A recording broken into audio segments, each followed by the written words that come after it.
नमस्कार दोस्तों, आज बात करते हैं कर्क राशि हर एक हाउस में कैसे रिजल्ट्स देती है।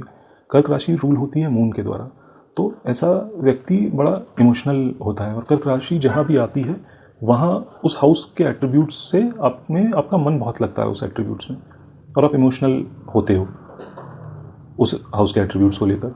तो ये दो ट्रेड्स कर्क राशि की लेकर चलते हैं कैंसर साइन, और देखते हैं हर हाउस में किस तरीके से ये रिजल्ट्स देता है। तो फर्स्ट हाउस आपका खुद का है, सेल्फ का है।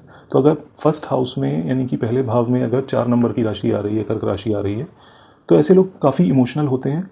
ये लोग अपने जो भी प्रियजन होते हैं उनका बहुत अच्छे से ध्यान रखते हैं, जैसे कि उनके माँ बाप रखते होंगे ध्यान, उस तरीके का ध्यान रखते हैं। बट अगर इनको कोई इमोशनली हर्ट कर देता है तो ये बहुत बहुत लंबे टाइम तक वेट कर सकते हैं अपना रिवेंज लेने के लिए उनसे। तो ये इनकी बहुत इंपॉर्टेंट ट्रेट है। अब कर्क राशि को लेकर जाते हैं सेकंड हाउस में, यानी कि दूसरे भाव में। सेकंड हाउस है आपकी फैमिली का, आपके पैसे का, आपके खाने पीने की आदतों का। तो ये बहुत पॉसिबल है कि इन लोगों को अलग अलग तरीके के कुजीन्स ट्राई करने का मन करता हो, अच्छा पसंद हो उनको अलग अलग कुजीन्स ट्राई करना।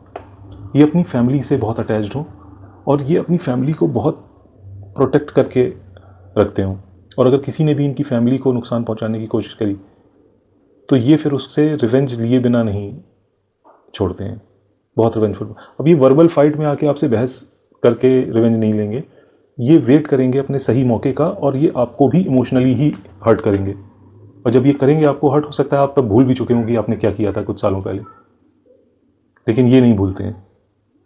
तो थोड़ा संभल के अगर आप किसी को जानते हैं और आप उसको दुखी कर रहे हैं बार बार, तो ध्यान रखिए वो किसी ना किसी दिन जब आपके दिमाग से वो इंसिडेंट निकल भी चुका होगा, वो अपना रिवेंज लेंगे ज़रूर।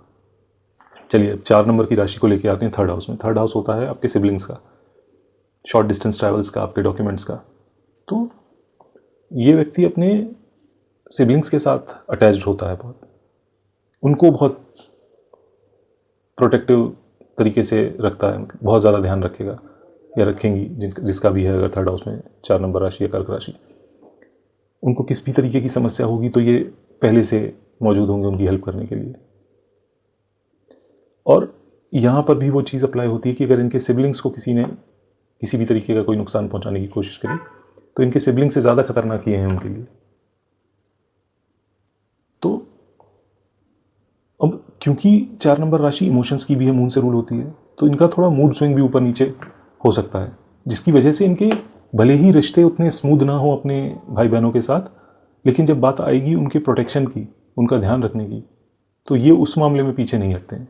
भले ही बातचीत हो रही या नहीं हो रही, वो स्टैंड लेंगे, उनके साथ खड़े रहेंगे। और इनफैक्ट उस टाइम पे अगर ये कुछ कर पाने में असमर्थ रहेंगे तो ये वेट करेंगे सही टाइम का कि कैसे उस चीज़ का बदला लिया जाए जिस भी इंसान ने इनके भाई बहनों को परेशान किया। 4 नंबर की राशि को अब लेकर आते हैं चौथे हाउस में। फोर्थ हाउस उसका नेचुरल हाउस है। ये हाउस मदर को भी रिप्रेजेंट करता है, कंफर्ट लग्जरी को रिप्रेजेंट करता है।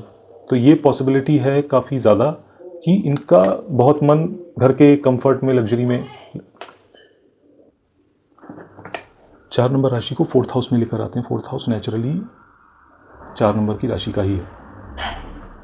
ये हाउस मदर का भी है, ये हाउस आपके लग्जरी एंड कंफर्ट का भी है, आपके घर के माहौल का भी है।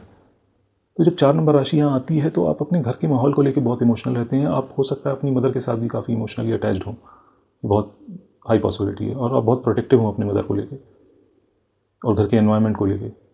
उसके बारे में कोई कुछ भी कहे ऐसा जो आपको इमोशनली हर्ट अगर कर रहा है तो फिर आप उस इंसान का पीछा नहीं छोड़ेंगे। नॉट दैट आप इमीडिएटली कुछ उसको समस्या खड़ी कर देंगे उसके लिए, बट आप सही वक्त का वेट करेंगे, इंतज़ार करेंगे, और समय आने पर आप ज़रूर इस चीज़ का बदला लेंगे उसके साथ। चलिए अब 4 नंबर की राशि को लेके आते हैं आपके फिफ्थ हाउस में। फिफ्थ हाउस होता है आपके बच्चों का, आपकी पढ़ाई का, आपकी हॉबीज़ का, आपकी मेंटल पीस का।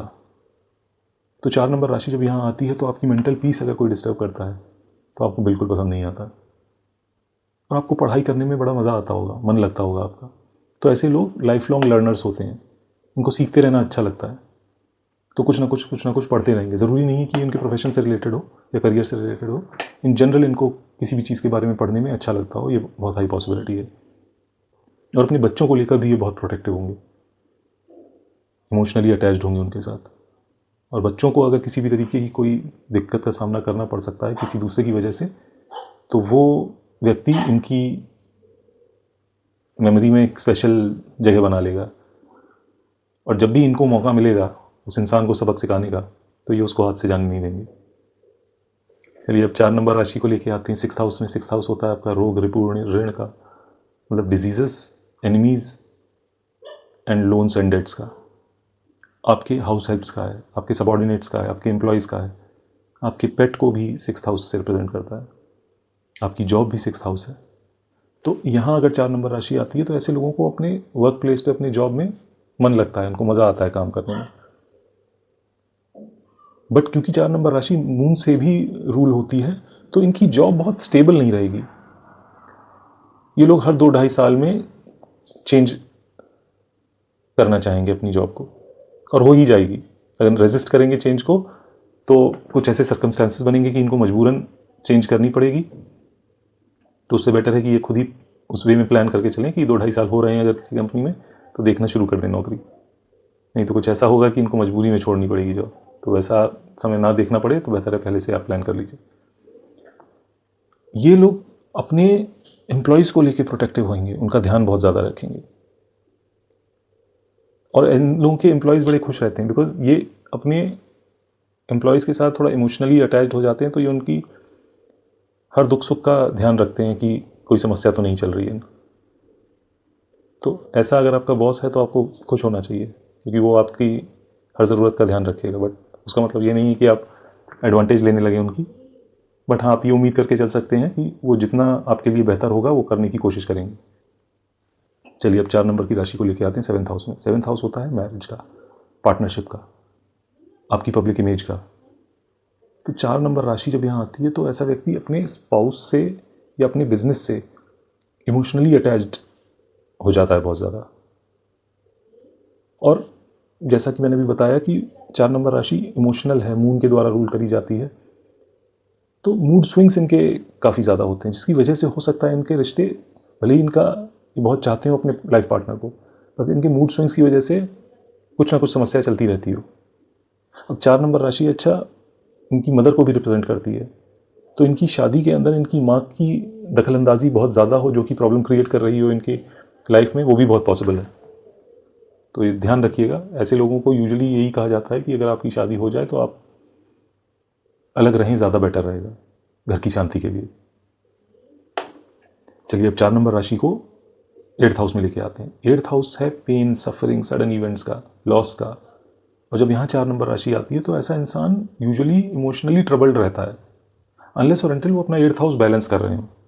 8th हाउस बैलेंस कैसे होगा? 8th हाउस बैलेंस होता है या तो आप किसी भी तरीके की ऑकल्ट साइंसेस को सीख रहे हो, या आप मैन्युफैक्चरिंग का बिजनेस कर रहे हो, या किसी ऐसी कंपनी में जॉब कर रहे हैं जो मैन्युफैक्चरिंग में डील करती है, आपके काम में डीप रिसर्च इन्वॉल्व हो, तो भी आपका 8th हाउस बैलेंस होता है। तो आपको हो सकता है इमोशनल इश्यूज़ ना हो उतने ज़्यादा, बट अगर आप ऐसा कुछ नहीं कर रहे हैं तो बहुत हाई पॉसिबिलिटी है कि आप इमोशनली ट्रबल्ड रहते हो ज़्यादातर। चलिए अब 4 नंबर राशि को 9th हाउस में लेके आते हैं। 9th हाउस है ट्रेडिशंस का, रिचुअल्स का, गुरु का, फादर का, आपके हायर एजुकेशन का। तो यहाँ जब 4 नंबर राशि आती है तो आप अपने फादर को लेके बड़े प्रोटेक्टिव होते हो।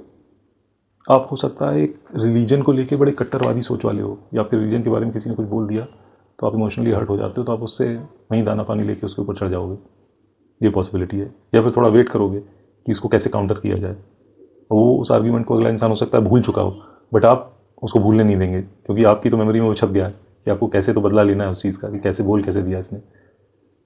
तो ये चीज़ हो सकती है। अब क्योंकि ये हायर एजुकेशन का भी है तो ऐसा इंसान कुछ ना कुछ सीखता रहता है, इनको सीखने में बड़ा मज़ा आता है, अच्छा लगता है इनको सीखना।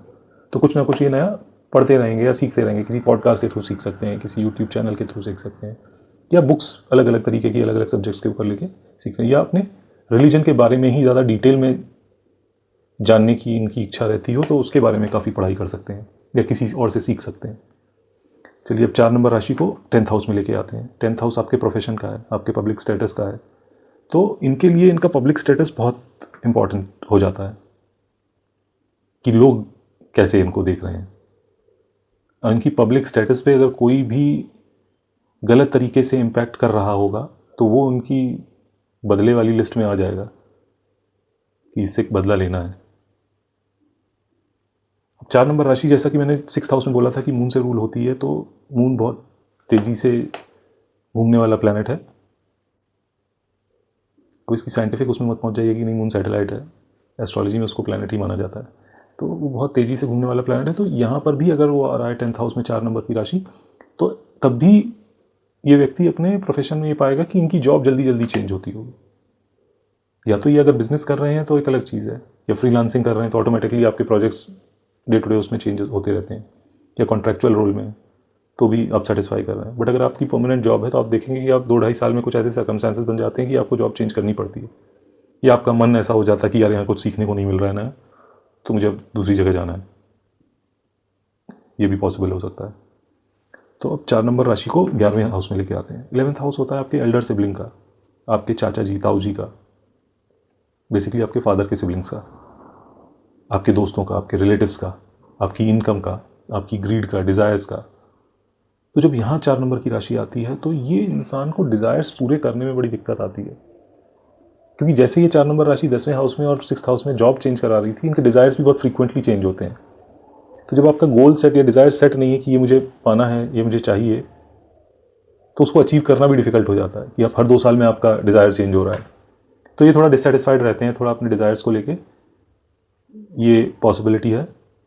अब 11th हाउस 4th हाउस से 8th पड़ता है।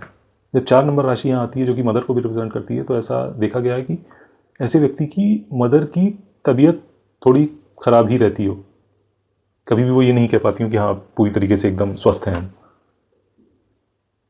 ये पॉसिबिलिटी है।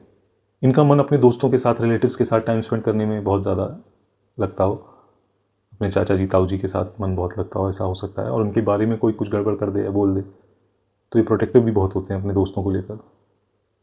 ये वैसे होते हैं कि हाँ भाई दोस्त है तो अब सही है गलत है जो भी है, इसके साथ खड़े तो रहना है। 4 नंबर की राशि को लेके आते हैं 12वें हाउस में। 12th हाउस है लॉस का, आपका स्पिरिचुअलिटी का, जेल का, हॉस्पिटल का, लॉन्ग टर्म इन्वेस्टमेंट्स का। तो 4 नंबर की राशि जब यहाँ आती है तो ऐसे लोगों को स्पिरिचुअलिटी की तरफ बहुत ज़्यादा इंक्लाइंड होते हैं। अगर अभी नहीं है आप अपनी अर्ली एजेस में, आप तो रुकिए थोड़ा, later stage of your life, आपको लगेगा कि ये अंदर से कॉलिंग आएगी कि मुझे स्पिरिचुअलिटी की तरफ जाना है। इनको लॉन्ग टर्म इन्वेस्टमेंट्स करना पसंद होगा। वो स्टॉक्स भी हो सकते हैं, म्यूचुअल फंड हो सकता है, प्रॉपर्टी हो सकती है, कोई भी चीज़ हो सकती है। और ये बहुत चाहेंगे कि ये फॉरेन सेटलमेंट के लिए ट्राई करेंगे, क्योंकि 12th हाउस फॉरेन सेटलमेंट का भी है। तो जहाँ भी इनका जन्म स्थान है उससे कहीं दूर जाके ये सेटल होना चाहेंगे। बट 4 नंबर की राशि क्योंकि मून को रिप्रेजेंट करती है, मून आपका मन है, तो मन थोड़ा अशांत रहे ऐसा पॉसिबल है अगर ये अपने जन्म स्थान के आसपास ही कहीं रह रहे हैं। इनको नींद अच्छी नहीं आती हो, डिस्टर्ब स्लीप रहती हो, ये भी पॉसिबिलिटी है। तो ये था दोस्तों कर्क राशि अगर अलग अलग हाउसेस में किस तरीके का रिजल्ट देगी। मैंने पहले एक वीडियो बनाया था, उसमें अनफॉर्चुनेटली कुछ टेक्निकल ग्लिच की वजह से कुछ ही हाउसेस का ऑडियो क्लियर था, बाद में आवाज़ ही नहीं आ रही थी उसमें, तो आई थॉट कि दोबारा से एक वीडियो शेयर करें। हो सकता है ये आइडेंटिकल ना हो, इसमें कुछ नई इन्फॉर्मेशन आपको पता चली हो जो उसमें मैंने बताई थी उसमें ना बताई, बट यूज़फुल तो रहेगी आपके लिए, इतना आप निश्चिंत रहिए। बाकी ऐसी और इन्फॉर्मेशन के लिए और राशियों को बेहतर समझने के लिए अलग अलग हाउसेस में जुड़े रहिए मेरे साथ। धन्यवाद।